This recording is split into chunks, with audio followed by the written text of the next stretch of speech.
नमस्कार। वीडियो की संख्या में देखते हैं टुडे करंट अफेयर्स या महत्वपूर्ण करंट अफेयर्स जो आगामी सभी प्रतियोगी परीक्षाओं के दृष्टिकोण से अति महत्वपूर्ण साबित होगा। तो इसमें टुडे करंट अफेयर्स या जो करंट अफेयर्स है आज के न्यूज़पेपर्स में, उसमें आज से यानी पिछले 15 दिनों के जो करंट अफेयर्स हैं इसमें कवर किए गए हैं। तो इसमें देखते हैं कि क्या महत्वपूर्ण करंट अफेयर्स रहे हैं पूर्व के 15 दिनों में। तो इसमें देखें तो सबसे पहले स्थान पर है 5 राज्यों में विधानसभा चुनाव की तारीखों का ऐलान।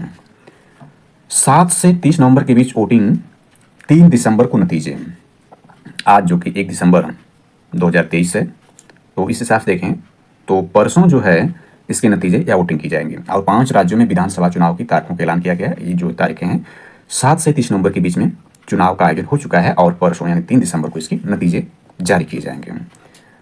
और इसकी घोषणा जो है 9 अक्टूबर 2023 को की गई थी, अर्थात आचार संहिता तभी से इन राज्यों में लागू हो गई थी 9 अक्टूबर 2023 को। और जो भारत के मुख्य निर्वाचन आयुक्त हैं यानी CEC हैं, चीफ इलेक्शन कमिश्नर जो हैं वह राजीव कुमार हैं। ये 25वें भारत के मुख्य चुनाव आयुक्त हैं वर्तमान में। आगे इसमें देखें तो यह आपका है कि 5 राज्यों में विधानसभा चुनाव के लिए मंच तैयार हो गया है और चुनाव आयोग ने चुनावी लड़ाई की तारीखों की घोषणा कर दी है। मतदान 7 से 30 नवंबर के बीच होगा, जबकि वोटों की गिनती 3 दिसंबर को होगी। छत्तीसगढ़ में जहां 2 चरणों में, इंपॉर्टेंट हो जाता है कि छत्तीसगढ़ में जहां 2 चरणों में मतदान होगा, वहीं अन्य 4 राज्यों में 1 चरण में मतदान होगा। यानी छत्तीसगढ़ में 2 चरण होगा, शेष जो 4 राज्यों उसमें 1 चरण में होगा। चुनाव की तारीखों की घोषणा मुख्य चुनाव आयुक्त राजीव कुमार ने यहाँ एक संवाददाता सम्मेलन में की। यानी जो इसमें घोषणा जो की है वो जो मुख्य चुनाव आयुक्त राजीव कुमार इनको देख चुके हैं, तो यहीं जो है घोषणा की है। इसमें और जानकारी के रूप में देखें तो यहाँ पर ये सारे ही राज्य हैं। इसमें सबसे पहले देखें यानी सबसे बड़ा स्टेट के रूप में देखें तो सबसे बड़ा स्टेट यानी क्षेत्रफल की दृष्टि से देखें तो क्षेत्रफल की दृष्टि से जो है सबसे बड़ा स्टेट जो भारत का है वो राजस्थान है। दूसरे स्थान पर देखें तो आपका जो है मध्य प्रदेश है। तीसरे स्थान पर महाराष्ट्र है। चौथे स्थान पर अपना उत्तर प्रदेश है, फोर्थ पोजीशन पर उत्तर प्रदेश है एरिया की दृष्टि से। जबकि आजाद आबादी यानी पॉपुलेशन की दृष्टि से देखें तो उत्तर प्रदेश फर्स्ट पोजीशन पर है। यानी उत्तर प्रदेश की आबादी जो है पूरी भारत में पहले स्थान पर है। हालांकि यहाँ पर चर्चा जिस टॉपिक पर चलें उस पर चलें तो इलेक्शन यानी असेंबली इलेक्शन 2023 यानी एरिया के हिसाब से तो सबसे बड़ा जो राज्य है इसमें दिए गए 5 राज्यों में राजस्थान है। लेकिन सीटों के दृष्टिकोण से देखें तो सबसे बड़ा जो राज्य इसमें है वह मध्य प्रदेश है, जिसमें सीटों की संख्या देखें तो विधानसभा सीटों की संख्या 230 है। और ये सारे जो 5 राज्य हैं यानी जो ये 5 राज्य हैं ये एक सदनी है। यानी यहाँ द्विसदनी वाले में तेलंगाना है। तेलंगाना द्विसदनी क्योंकि भारत के 6 राज्यों जो है इसमें द्विसदनी व्यवस्था, जिसमें उत्तर भारत के राज्यों में देखें तो यूपी है यानी उत्तर प्रदेश है, फिर बिहार है। और पश्चिमी भारत के राज्यों में देखें यानी पश्चिमी तटीय राज्यों में देखें तो उसमें महाराष्ट्र और कर्नाटक है। और पूर्वी तटीय राज्यों में देखें तो आंध्र प्रदेश और तेलंगाना है। तेलंगाना शामिल है, द्विसदनी यहाँ व्यवस्था है। शेष में जो है एक सदनी है। तो राजस्थान में देखें तो राजस्थान में सीटों की संख्या 200 है और यहाँ इलेक्शन जो है वह आपका है 23 नवंबर को है। छत्तीसगढ़ में सीटों की संख्या देखें तो 90 सीट है और यहाँ जो इलेक्शन है 7 नवंबर और 17 नवंबर को है। इसके बाद देखें तो मध्य प्रदेश में सीटों की संख्या देखें तो यह 230 है और यहाँ पर 17 नवंबर को इलेक्शन हुआ। इसके बाद तेलंगाना देखें सीटों की संख्या 119 सीट है और यहाँ पर जो इलेक्शन है यह 30 नवंबर को हुआ यानी आखिरी चरण में हुआ। और मिजोरम को देखें इसमें 40 सीट है और इसमें जो इलेक्शन है 7 नवंबर को हुआ। यानी इसमें देखें इन 5 राज्यों में यानी 2 चरण में केवल छत्तीसगढ़ में हुआ है और आखिरी चरण में तेलंगाना में हुआ है। और प्रथम चरण में देखें तो वो आपके शामिल जो राज्य छत्तीसगढ़ और मिजोरम है, जिसमें 7 नवंबर को जो इलेक्शन हुआ। इसका रिजल्ट जो होगा वह 3 दिसंबर 2023 को इसका रिजल्ट डिक्लेरेशन किया जाएगा। आगे इसमें महत्वपूर्ण जानकारी के रूप में देखते हैं। आज जैसा कि हम देखते हैं कि आज जो है 1 दिसंबर 2023 है, 1 दिसंबर 2023 है। तो आज जो है विश्व एड्स दिवस है, 1 दिसंबर 2023 विश्व एड्स दिवस है। इस पर देखते हैं कि इस बार का थीम क्या रखा गया है। विश्व एड्स दिवस 2023 के लिए थीम क्या है, समुदायों को नेतृत्व करने दें। ये थीम है 2023 के लिए इंपॉर्टेंट एग्जाम दृष्टिकोण से। तो इसमें देखें दुनिया एड्स को खत्म कर सकती है यदि सभी समुदाय इस दिशा में आगे बढ़ें। ये डिटेल थीम इसकी होगी। HIV यानी ये संक्रमित वायरस है, वायरस जनित एक रोग से और इसके वायरस का नाम HIV के साथ जी रहे और उच्च जोखिम वाले समुदायों के संगठन HIV को समाप्त करने की दिशा में सबसे आगे खड़े हैं। इसमें है HIV से कैसे बचें और HIV कैसे फैलता है पर भी जानकारी देख लेते हैं। हालांकि यह जो जानकारी इसमें है जागरूकता के रूप में है। तो HIV कैसे फैलता है। HIV संक्रमित व्यक्ति के साथ असुरक्षित यौन संबंध बनाने से, HIV संक्रमित सुई के साझा उपयोग से, HIV संक्रमित रक्त उत्पाद चढ़ाए जाने से, HIV संक्रमित माता से होने वाले शिशु को। इसके बाद देखें इसमें HIV से कैसे बचें। तो संयम, वफादारी और नियमित कंडोम का इस्तेमाल से, हमेशा नई सुई या सिरिंज का उपयोग करें, लाइसेंस शुदा ब्लड बैंक से हमेशा जांचा प्रकार रखते ही उपयोग में लाएं और हर गर्भवती माँ की HIV जांच व संस्थागत प्रसव सुरक्षित करें। तो ये इसमें है। HIV संक्रमित व्यक्ति नियमित उपचार से एक सामान्य जीवन व्यतीत कर सकता है। इसमें देखें ये जो उत्तर प्रदेश राज्य एड्स नियंत्रण सोसाइटी के अंतर्गत यह जागरूकता अभियान है। और ये नाल्को यानी एड्स हेल्पलाइन नंबर यहाँ पर जाने समझे जुग जुग जी, ये इसका लोगो है, यानी जो नाल्को है एड्स संबंधी जो है हेल्पलाइन 1097 है और इसका जो लोगो है जाने समझे जुग जुग जिए, ये इसका लोगो है। आगे देखते हैं इसमें अगली जानकारी इसमें जो दी गई है, इसमें देखें तो भुल्लर ने 560 में इंडोनेशिया मास्टर खिताब अपने नाम किया। इसमें देखते हैं तो भारतीय गोल्फर गगनजीत भुल्लर ने रविवार को यहां इंडोनेशिया मास्टर में 18वें होल में शानदार ईगल लगाकर अपना 11वां एशियाई टूर खिताब जीत लिया। यह उनकी इंडोनेशिया में 5वीं जीत है। भुल्लर ने अंतिम दिन 67 का कार्ड खेला जिसमें 4 बड़ी और 2 बोगी शामिल थी, लेकिन 20 फीट की दूरी में लगाया गया ईगल 60 शानदार रहा। कुल मिलाकर यह है कि भुल्लर ने इंडोनेशिया मास्टर खिताब अपने नाम किया। यह जानकारी इसमें इंपॉर्टेंट हो जाती है।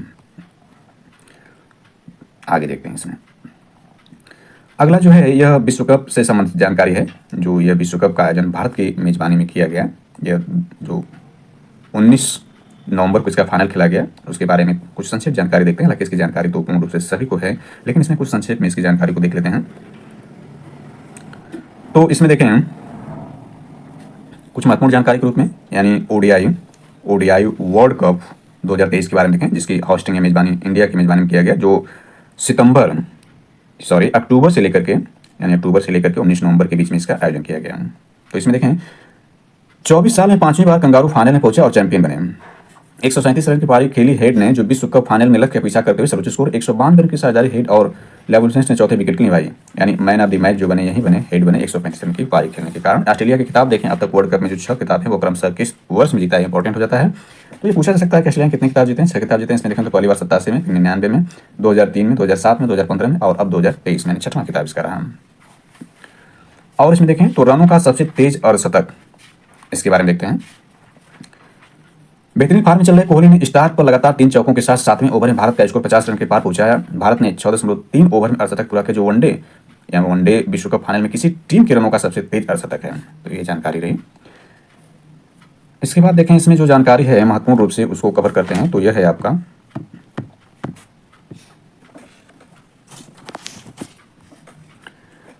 सर्वाधिक रन बनाने वाले कप्तान। इसमें देखें तो रोहित विश्व कप में एक सत्र में सर्वाधिक रन बनाने वाले कप्तान बने। उन्होंने 29वां रन लेते ही न्यूजीलैंड के केन विलियमसन यानी 578 रन 2019 का 4 साल पुराना रिकॉर्ड तोड़ा। रोहित ने 125.94 की स्ट्राइक रेट से 597 रन बनाए। श्रीलंका की महिला जयवर्धने ने 548 रन 2007 तीसरे नंबर पर। रोहित ने तोड़ा राहुल का रिकॉर्ड, ये भी जानकारी है।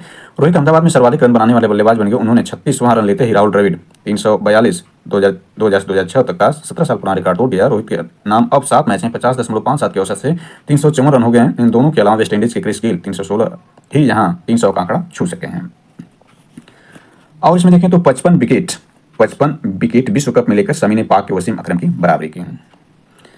इसके बाद भारत के बारे में देखें तो 9वीं बार करीब आकर चूक गया भारत, यानी 2014 से लेकर 2023 के बीच में भारत जो महत्वपूर्ण टूर्नामेंट में उसमें 9 बार जो है खिताब के करीब पहुंचकर हार गया है। जिसमें फाइनल में देखें तो फाइनल में जो पहुंचा है वह 1 बार, 2 बार, 3 बार, 4 बार और 5 बार, यानी 9 में जो है 5 बार फाइनल पहुंचा। शेष जो है 4 बार सेमीफाइनल में हार गया महत्वपूर्ण मुकाबलों में। और इसमें देखते हैं इसमें टीम इंडिया के कभी ना भूलने वाले पल के रूप में देखें तो इसमें है परफेक्ट 10। पहली बार विश्व कप में टीम ने लगातार 10 मैच जीते पर ट्रॉफी से चूक गए। सबसे ज्यादा शतक 7 शतक विश्व कप में लगाने वाले कप्तान रोहित शर्मा अकेले क्रिकेटर हैं। सबसे ज्यादा छक्के 31 छक्के कप्तान रोहित शर्मा लगाए, जो एक सत्र में रिकॉर्ड है।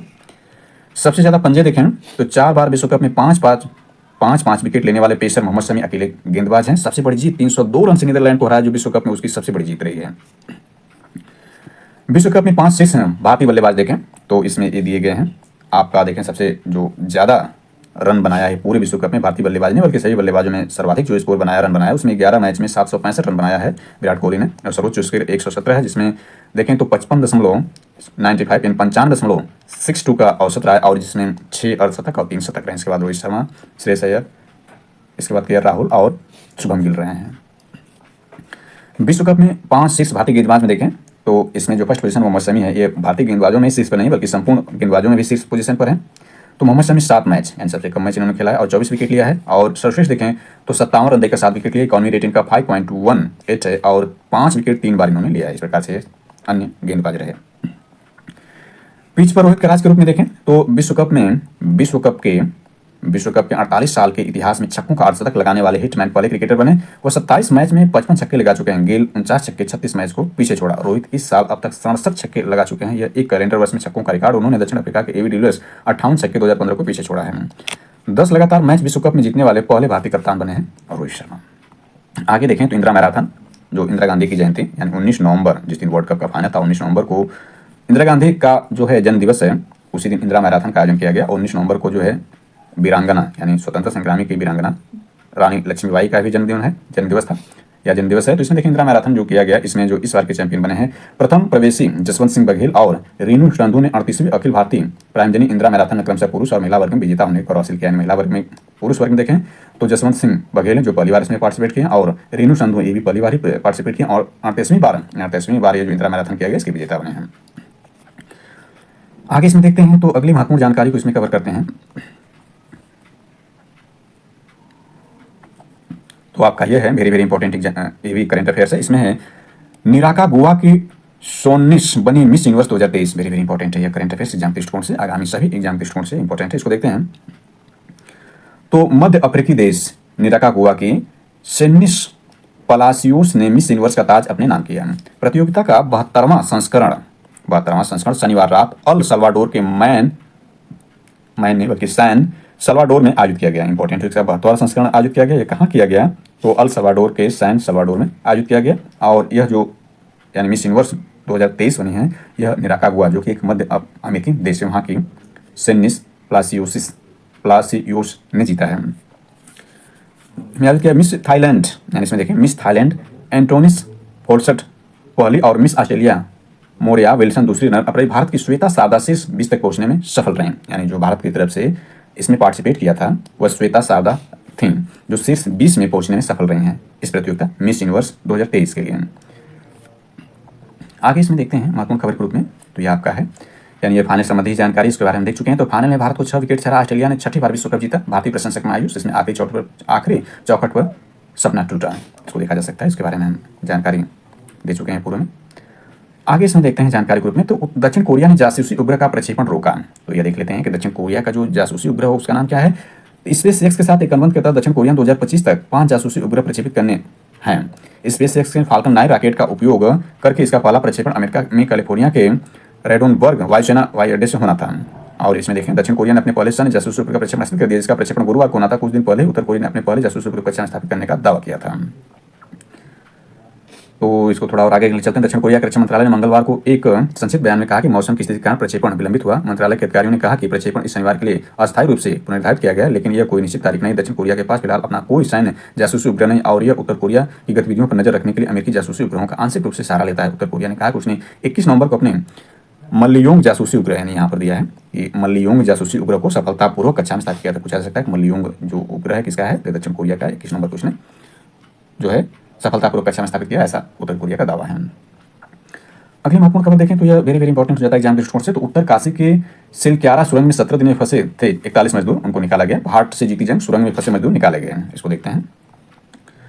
तो यह है उत्तराखंड के उत्तरकाशी की सिलक्यारा सुरंग में 17 दिन की जहदत के बाद आखिरकार अंदर फंसे 41 मजदूरों ने जिंदगी की जंग जीत ली। सुरंग में भरे मलबे से भेद 800 mm की पाइप भीतर फंसे लोगों के पास पहुंच गई।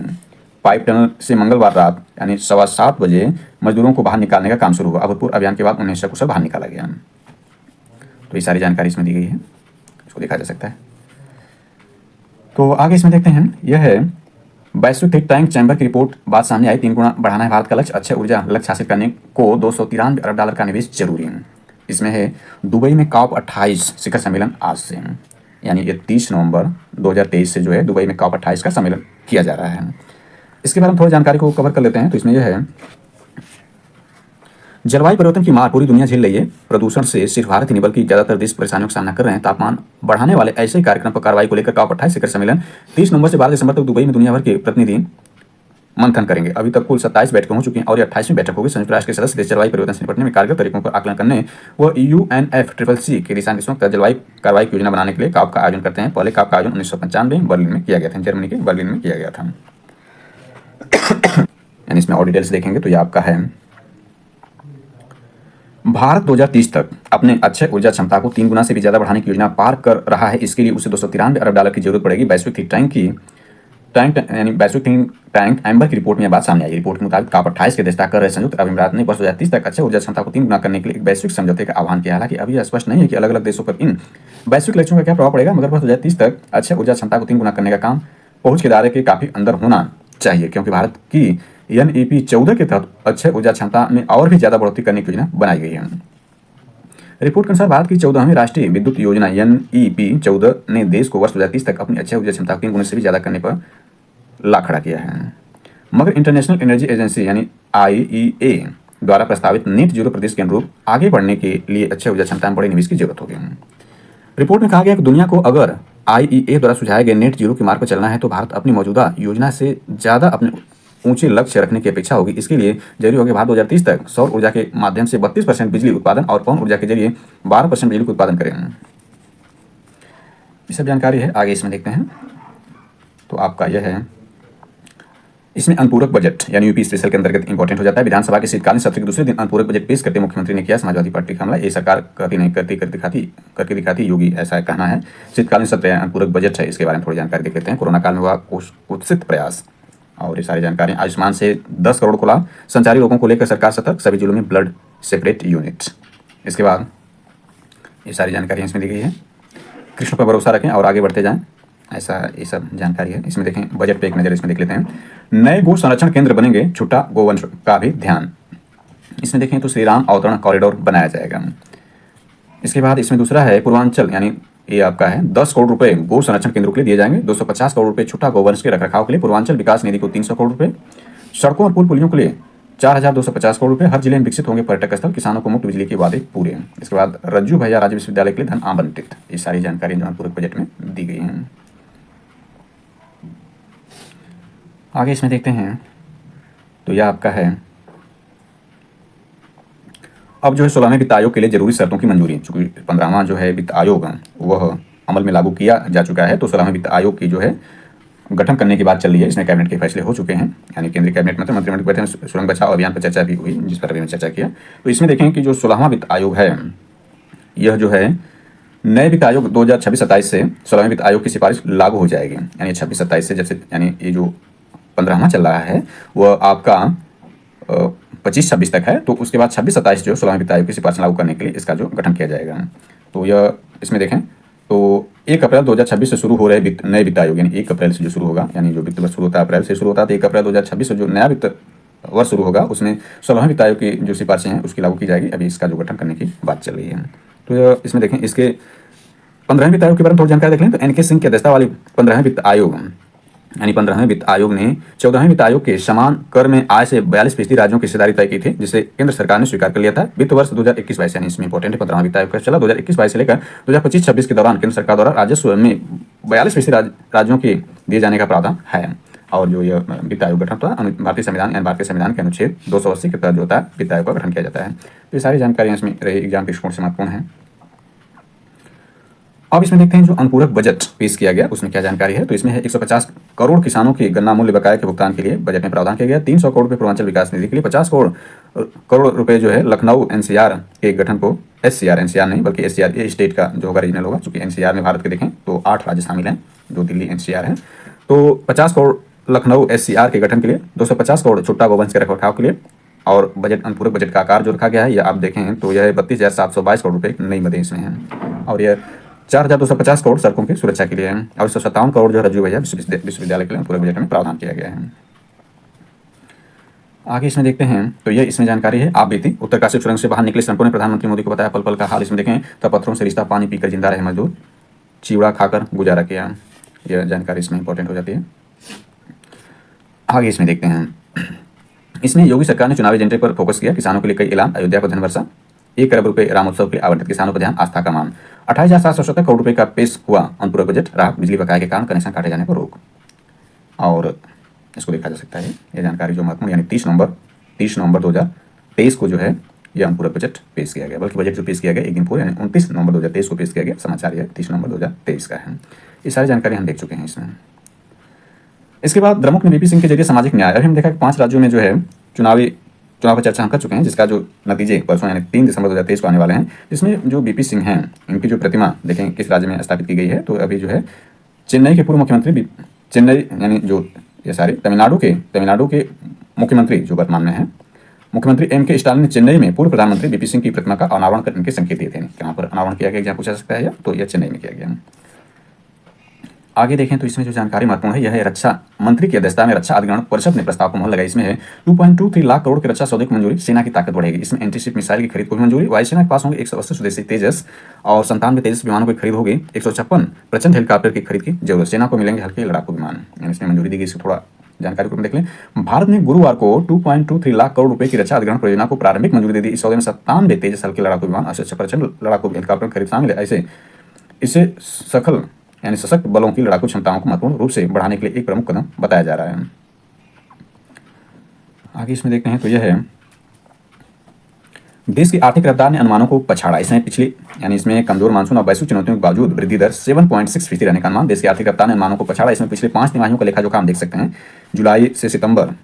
जुलाई सितंबर की पहली तिमाही 2022, इसके बाद अक्टूबर दिसंबर की तिमाही, इसके बाद जनवरी मार्च की तिमाही 2023, अप्रैल जून की तिमाही 2023 और यह जुलाई सितंबर की तिमाही 2023 है। इन क्षेत्रों में तेजी से उत्साहजनक आंकड़े इसमें दिए गए हैं। ये सारी जानकारी इसमें